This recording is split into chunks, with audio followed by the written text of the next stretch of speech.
Welcome to Knife Chats. If you like this video, please take a moment to leave a comment. Thank you. What I thought I would do in this video is go over the Camillus fishing knives that I have, plus one honorable mention. Now these are made by both Camillus and Camco, and it's just going to be a very short introduction on the 7 knives that I have so far. We'll start off with the smallest one here, and this is the by Camco. It's 4 3/8 of an inch long. It's the 711 fish knife. If you notice, the back springs and spacers are actually all stainless, well, actually carbon steel, but it does have brass pins on the handle. The material is a type of celluloid. I believe they refer to it as carbone, and it has stainless steel bolsters, not nickel silver bolsters. But all in all, a really solid, well-made knife. See here, Camco USA. I believe this one was made back in the 1950s or so, and 711. They were made all the way into the 70s, I believe, maybe even past then. And what's interesting is you have a short scaling blade on it that also acts as a screwdriver and a hook remover. And they actually do mention that this is a flathead screwdriver too. And obviously you've got your bottle opener there too.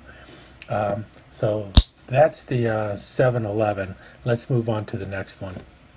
We'll move up to the top here, and this one is also by Camco. It came with a leather sheath. You notice Camco on the leather sheath, and it's got a hard plastic handle too that is molded over the hidden tang on it. And if you notice, you have two things here. You have a cap lifter on one end, and on the other side it says can opener.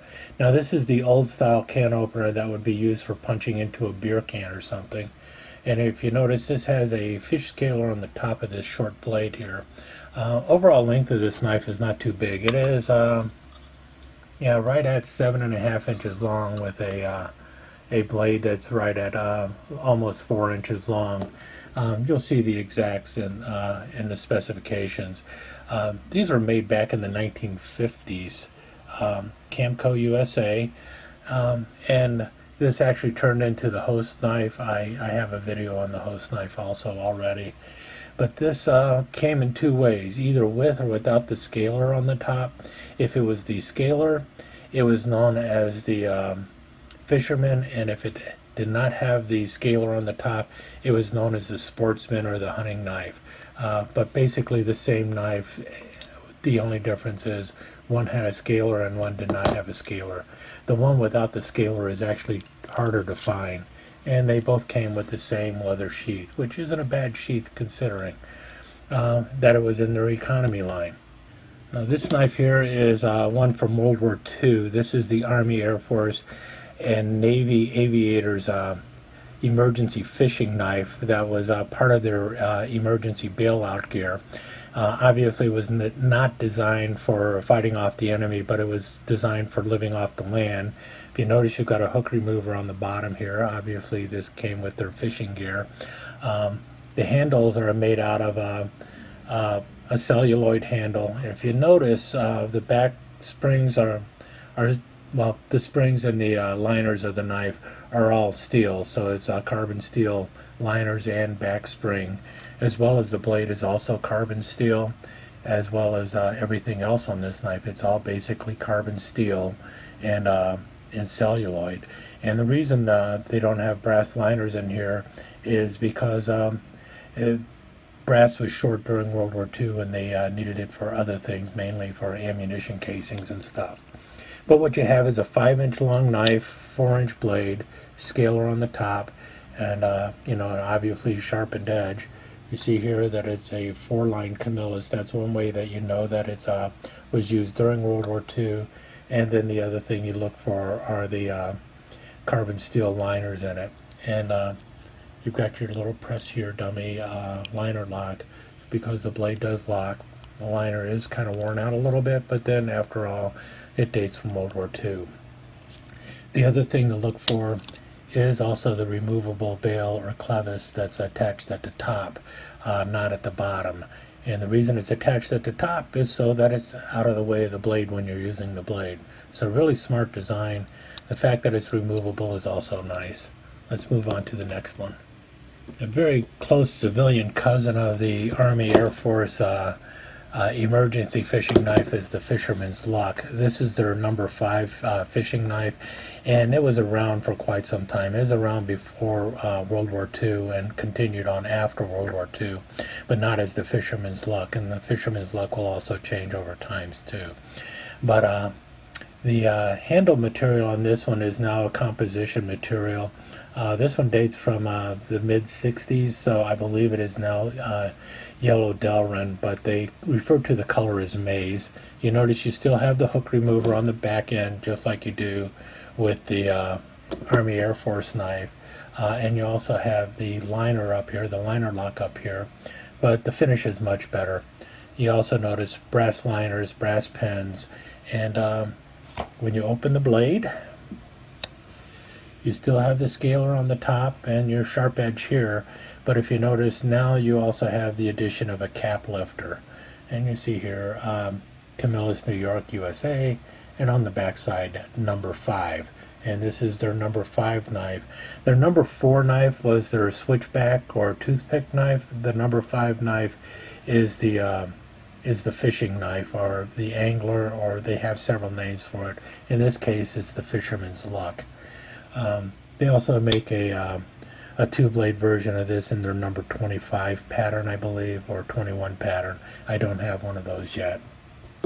Next we have the number 31 fishing knife or angler, and this one has India stag handles and nickel silver bolsters. You notice they're slanted now.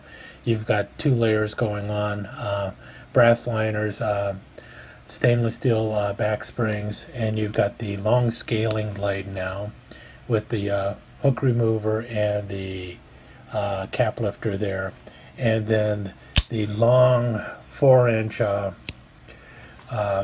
saber ground blade here for the main blade. And you notice Camillus Stainless USA, and this is one in the Sword brand line, also handmade. But if you look real closely there, you'll also notice something else going on, and that is the top edge of this blade is slightly serrated, used for, because you're going to be cutting through fish bone and everything else with this blade. So you've got 2 edges on this. And surprisingly, I owned this knife for quite some time before I realized that part of the blade was serrated. But it is serrated. It does work really well. And that's your, let's see, what is it? The number 31 fishing knife or angler. And it's pretty cool. Next up is the number 32 angler. I almost did not pick this one up because it's so close to the number 31. And the 31 had a India stag handle, and this one had a Delrin handle. It's basically a jigged ivory Delrin.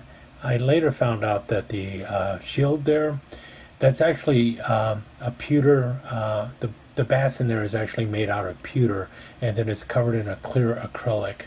You notice the brass pins, brass liners, stainless steel back springs, nickel silver bolsters, and then 2 blades. And that was another thing. It did not have a scaling blade. It has 2 blades on it. The first is your standard clip blade, California clip blade, with the saber grind. And if you notice, you've still got the little bit of serration at the very top, very fine serration, which works really good actually. And then the secondary blade, I thought it was just, you know, another clip blade, but it's not truly just a clip blade. This is actually a very flexible 440A stainless steel fillet blade. So you've got a 4-inch fillet blade there, and got some really good flex on it, so it worked really well. And then it locks, so you don't have to worry about it folding up on you when you're doing filleting work and such. Very thin, very sharp. So I'm actually happy that I ended up picking up after all, because the fillet blade is actually a really good blade on there. So that's the one in the American Wildlife series, the number 32 fishing knife or angler. And that brings us to the last one on the table, and this actually is not a fish knife. It is a switchback, or what most people call a toothpick. Camillus calls their 5-inch toothpicks a switchback. And this is the same as their number 4 pattern knife. One of these days I might be able to find a number 4 pattern. This is one in their the Camillus Classic Cartridge series, and it's the 7mm Mauser. And I found out also reading about this that the shield on here, that is actually the back end of a 7mm Mauser cartridge with an inert primer in the middle there. So it's basically right out of it. If you've got a 7mm Mauser cartridge, that will match up perfectly to it. Blade is kind of cool. You got the one side that says Camillus Classic Cartridge, and then on the back side of the blade you see the actual cartridge with all of the information on it. Now, for anyone who's familiar with it, the 7mm Mauser is also known as the Spanish Mauser, which, you know, come on, Spanish toothpick, Spanish Mauser. I got it right away. It wasn't by coincidence that they decided to put it on the toothpick frame. You notice it's the CCC3 instead of the number 4 on the back side. You've got nice ribs on the bolster here. You notice brass liners, stainless steel back spring. But that's the 7mm Mauser switchback by Camillus. I've been looking forever for other Camillus 5-inch toothpicks, and I've yet to see one anywhere. I see them by Remington, and I also see them by Kent, but I haven't seen one by Camillus yet.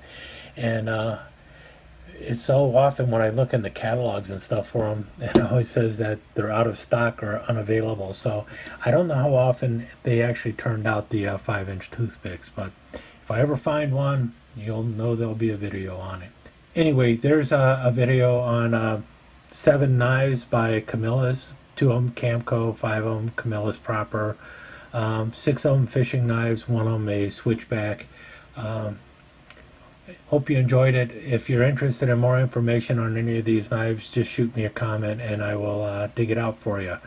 But for right now, I'd rather just give a quick introduction on these 7 kind of interesting knives that are getting harder and harder to find. Thank you so much for joining us. I hope you enjoyed this episode of Knife Chats, and if you did, please like and share it with your friends. Comments are always welcome.